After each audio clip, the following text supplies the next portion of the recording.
All right, boys and girls, welcome back to March. Hope everyone had a wonderful February. You guys are down. Lots of March birthdays. Let's see, we have you two. Huge. Okay. All right, so today we're doing part 2 of the parametric surfaces, and we are going to focus on finding a normal vector to a parametric surface. Once we find that normal vector, it should be pretty simple for us to find the equation of a tangent plane. Hopefully you guys remember that process. And then we're going to find another method for finding the surface area of a surface. Okay? Okay, so let's start with some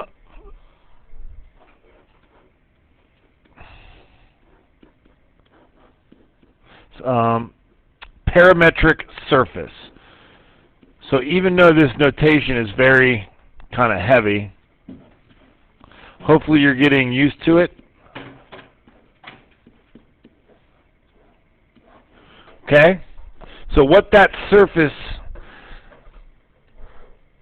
looks like on the XY plane kind of depends.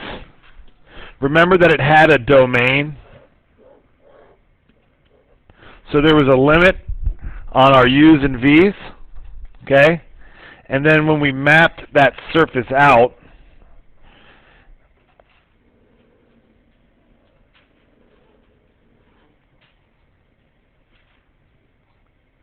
it might have looked something like this.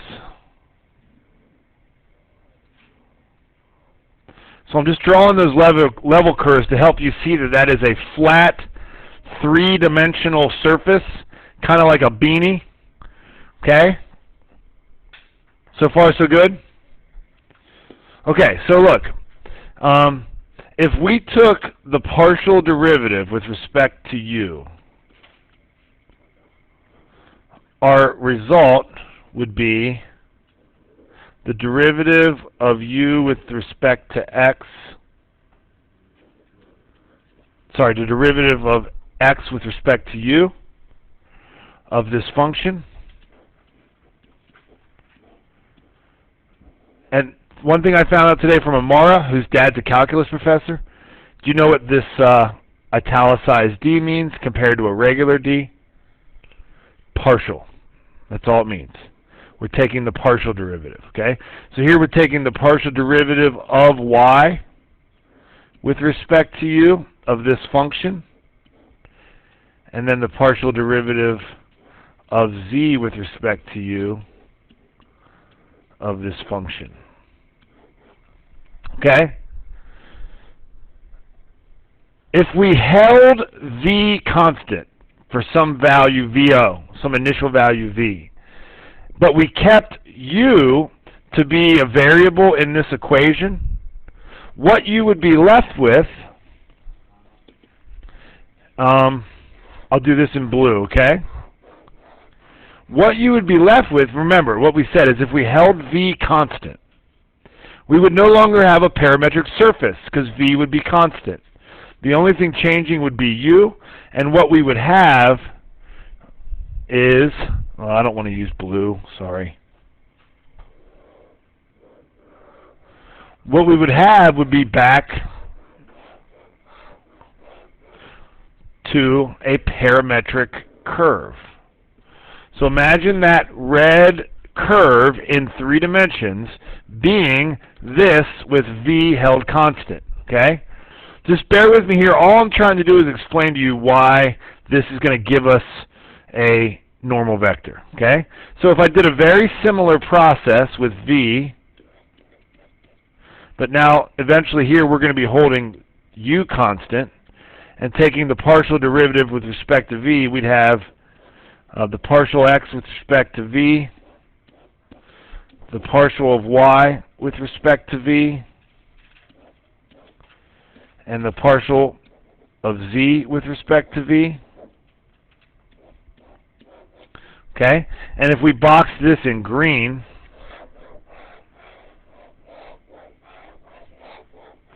Remember, I want you to imagine that we hold u to be constant, allow v to change. That turns this surface into a vector-valued function. This one would be looking like this.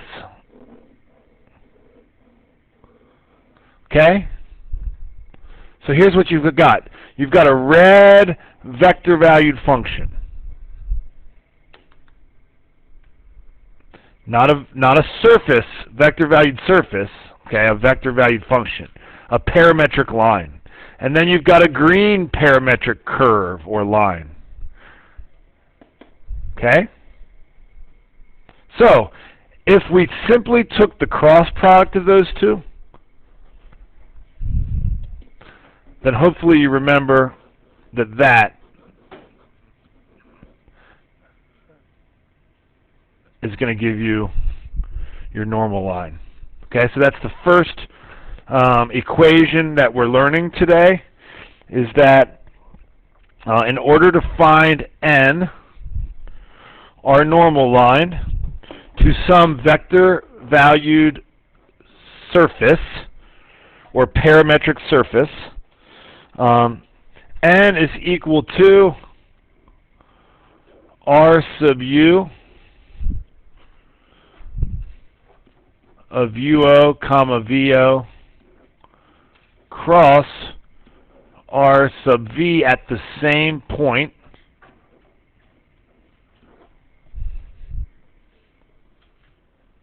but that's the same thing as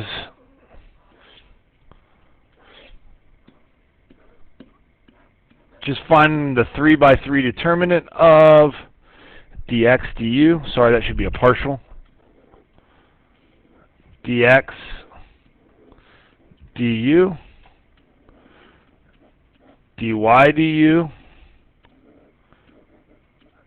dz du, and dx dv.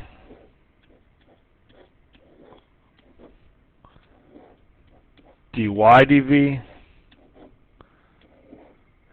and dz dv. Okay? Maybe you're confused. Well, how come these are XO, VO? Well, because in order to find the normal line at a given point, we've got to choose the point. So that's what that's indicating. It's not any point. We've got to choose the point, and that point has to lie on that surface. So let's try an example. Okay? Okay, so we want to find the equation of the tangent plane to this surface at the point 1, 2, 5.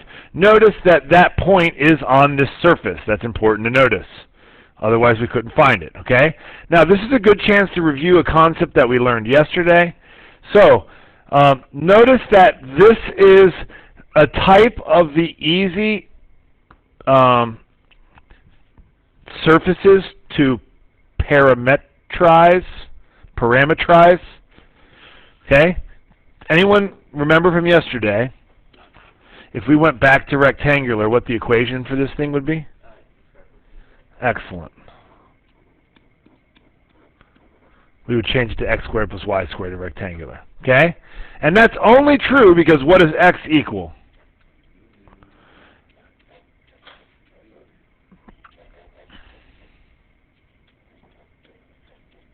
Okay? So hopefully you remember that this thing, do you remember what that was from your oids? It is a paraboloid. Very good. And it's a paraboloid that's rotated around the z-axis.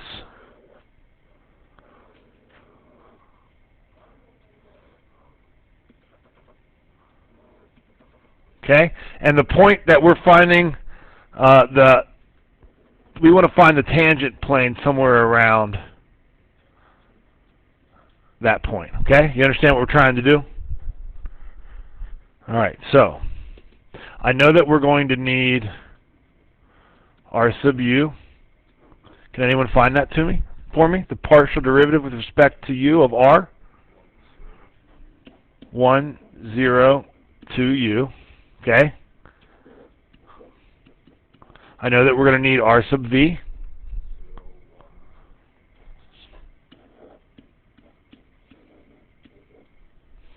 Okay? Now, I also need the point u comma v. In this particular example, that's very easy. Keep in mind, though, if it wasn't so simple, then you're going to have to do some math to find u and v. In this case, u is 1 and v is 2. So far, so good? Okay, now we're going to find our normal vector by taking the 3 by 3 determinant. We're taking the cross product.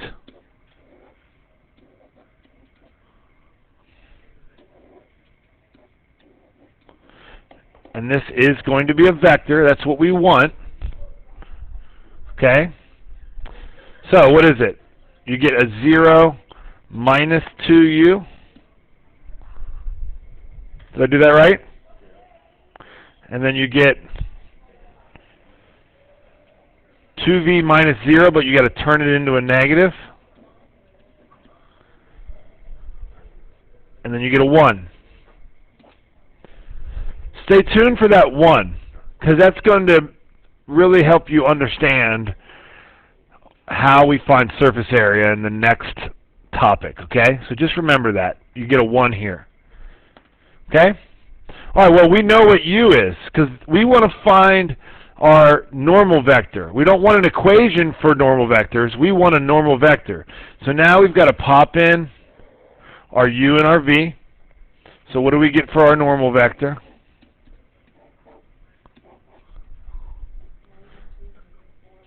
-2, -4, 1. Okay? So, to find our tangent plane, do you remember what you need to know to find the equation of a tangent plane? A vector orthogonal to the plane and a point on the plane. So we have that. Our point is 1, 2, 5, and our normal vector is -2, -4, 1.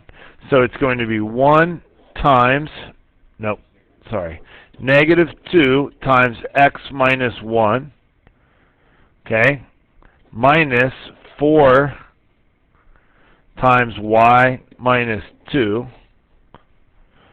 plus 1, unnecessary, times z minus 5 equals 0. Remember, to find the equation of a tangent plane, we're virtually saying that the dot product between any 2 points and the normal line will equal 0 because they're orthogonal.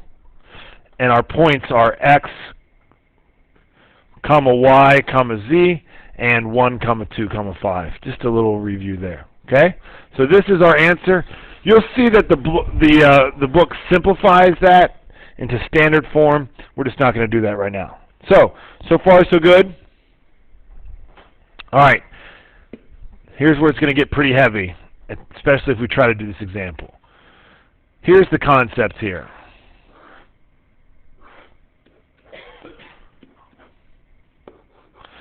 Inside of the XYZ plane, we've got some domain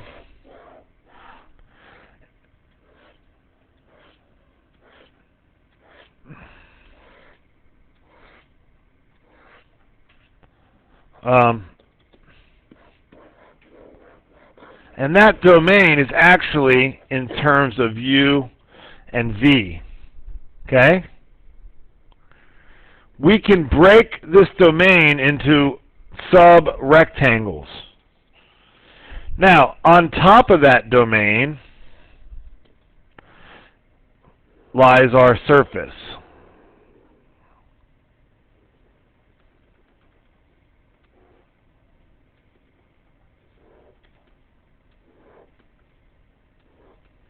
Okay? That surface, you can imagine like if this grid line was actually a physical grid and we shined a flashlight up it, we could project that grid line, I'll say I'll do it in green, kind of like onto here. Can you imagine that? Oh, there's no way I'll be able to do that. Now, imagine this. why did we just learn about tangent planes? What's the big deal with tangent planes? Well, one thing is where the tangent plane is parallel to our xy plane, we'd have a relative maximum there. But another thing we can do is, do you understand that we just kind of made this thing like a mosaic and found the area, oh, that's not a plane, of all these little tangent planes? And as the number of tangent planes approached infinity and we took the Riemann sum, what would we be doing? We'd be integrating over that region to find the surface area of that surface. Does that make sense? Do you remember how to find the area of a parallelogram? What about using vector calculus? Well, how do you find a parallelogram? That's right. That's right. The area of a parallelogram is the magnitude of U cross V. Okay? Well, think about it. This little thing right here, that is R sub U. If you look down here, no, actually that would be R sub V, just to get my axis right. Do you understand? This is little R sub V down here. And this one right here, that is R sub U in our little picture. So, maybe you trust that little analogy enough to trust that a new way to find surface area, first we did it as an arc length parameter over a function. That was from 13.5. If you remember in 13.5, it came out to be something like x prime of t squared plus y prime of t squared plus 1. Remember that by any chance? That was 13.5. Well, this is the one that I told you to remember from this example. So just hold on to that knowledge and maybe we'll tie some things together. Now we will find our surface area by simply taking the integral over this region of the magnitude of the cross products. So we are adding up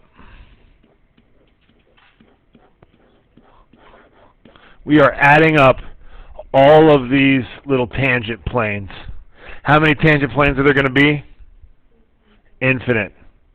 And that's how we get the exact surface area. Okay? So, this is kind of a risk, but one thing I want to try to show you there is that notice if r of x comma y is equal to x comma y comma f of x comma y. Do you remember this is our easy little example of parametricizing? You remember this? Okay, so let's use our process right now. What would r sub x be? 1, 0, and f sub x of x comma y. Okay? Yep. And what would r sub y be?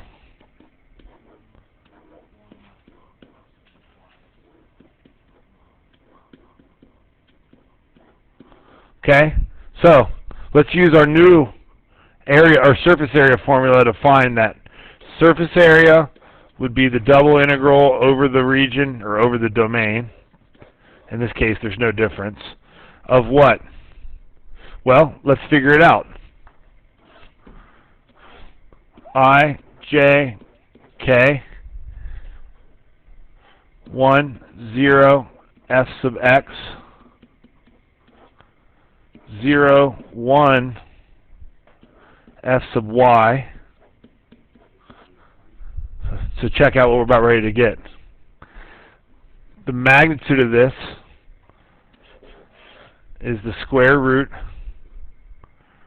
Well, I won't jump there first. Let's just figure out the vector. So what do you get for the vector? You get f sub x. Yes, thank you. Negative f sub x. Positive f sub y. Yes, it is negative because we have to negatize the middle one. Thank you for remembering that. And then 1. But we don't want the vector. Remember, what's the area equal to? And how do you find the magnitude of a vector? Square root and square the components. And boom, here you go. That's where the 1 comes from. Remember in 13.5 where I was like, I just can't figure out where the 1 comes from. Someone might have understood it back then, but I didn't, and now at least I believe it. Okay? Does that make sense? Alright, so look, this is how difficult these examples are going to be. Now luckily you guys can probably use your calculator, but we are going to be bold here and try to figure this out. What we're doing is example 6. Find the surface area of a unit sphere. So the first thing we got to do is we got to remember that funky parametric surface equation for a sphere. Can anyone read that off to me? It's in example 6 there. Just read example 6 to me, Ratchet.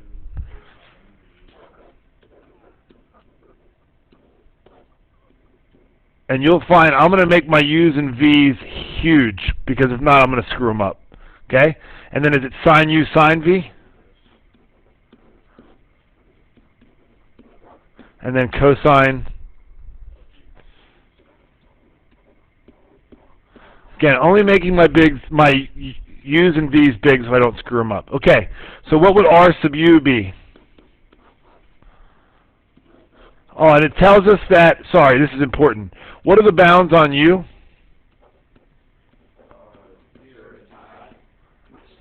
U is 2 pi, and this is 2 pi.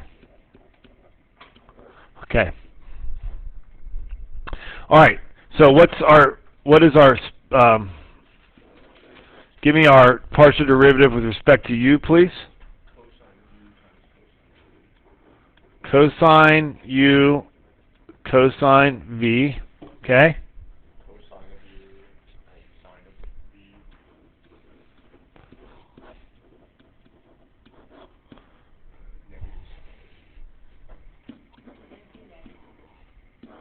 Do we miss a negative anywhere?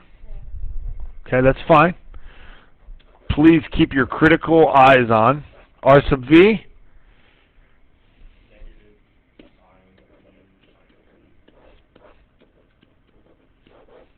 Okay.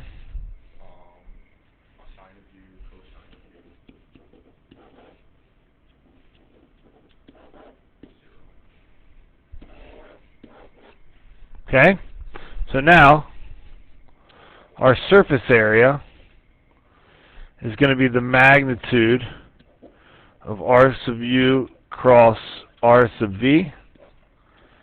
Okay, here we go.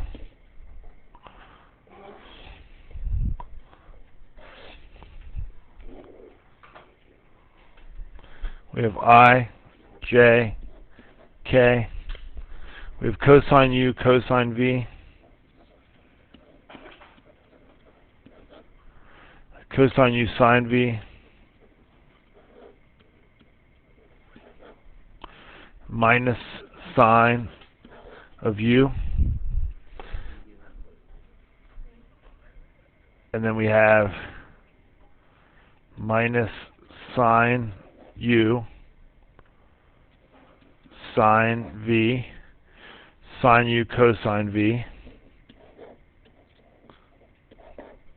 and 0. Alright, so give me the vector first.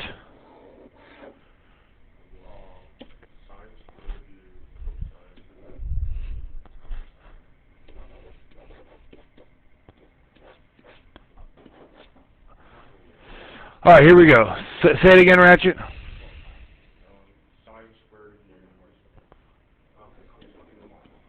Sine squared u cosine v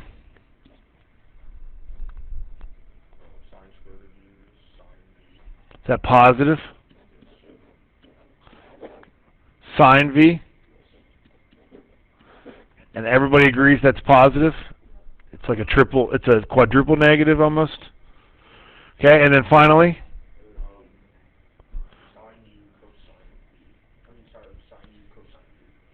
well, how'd you get that? Right, but let's write it all out. Let's write it all out.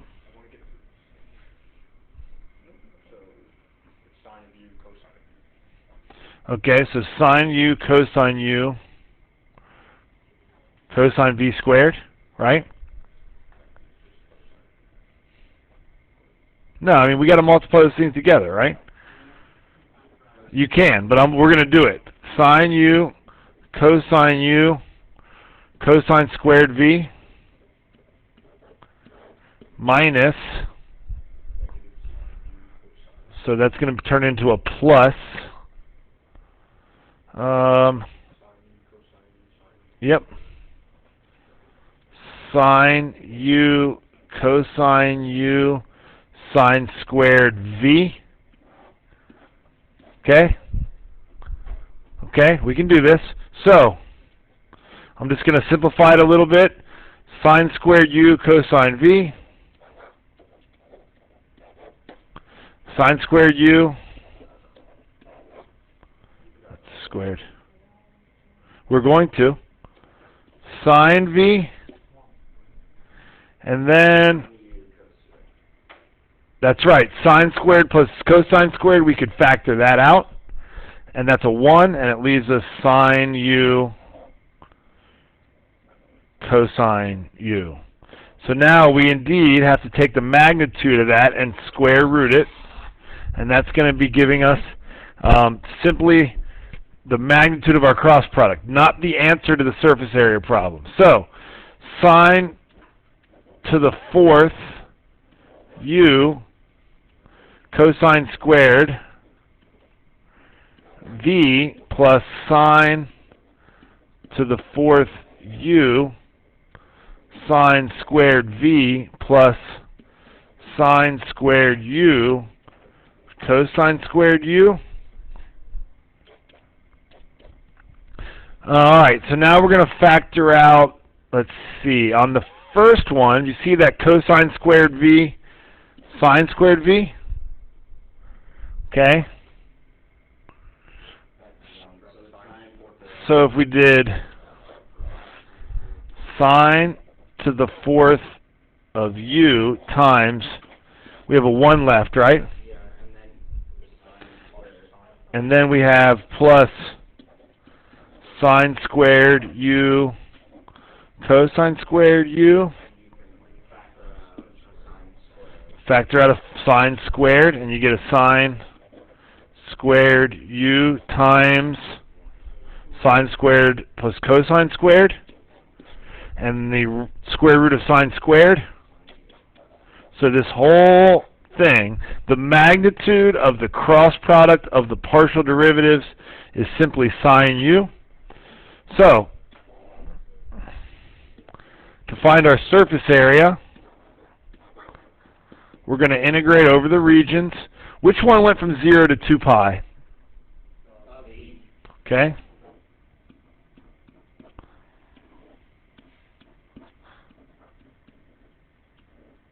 And v went, so this is going to be du dv. Do you see how I picked my order there? It wouldn't have mattered. The integral of sine of u with respect to u is that minus cosine?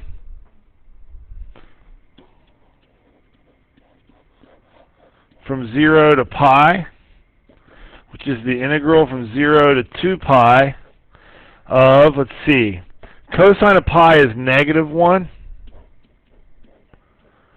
And then, but that's a positive because it's minus. And then minus a -1. dv. So it's the integral from 0 to 2 pi of 2 dv,